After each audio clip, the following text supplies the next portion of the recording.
सोम प्रदोष व्रत कथा। एक नगर में एक ब्रह्मणी रहती थी। उसके पति का स्वर्गवास हो गया था।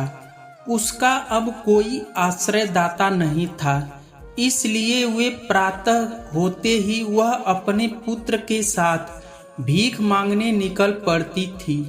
भिक्षाटन से ही वह स्वयं व पुत्र का पेट पालती थी।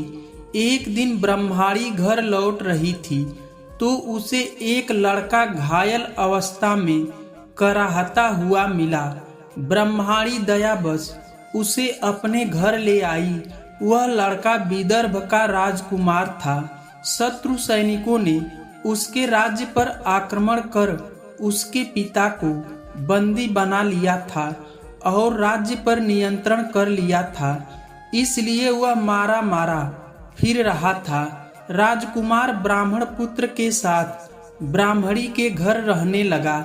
एक दिन अंशुमती नामक एक गंधर्व कन्या ने राजकुमार को देखा और उस पर मोहित हो गई।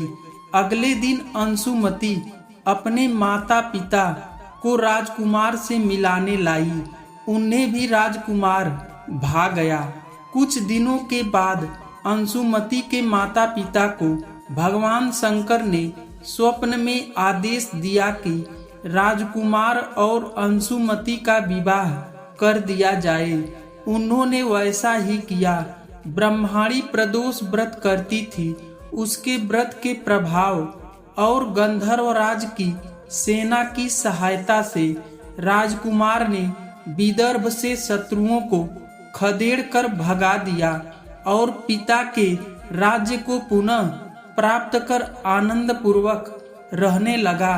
राजकुमार ने ब्राह्मण पुत्र को अपना प्रधानमंत्री बनाया।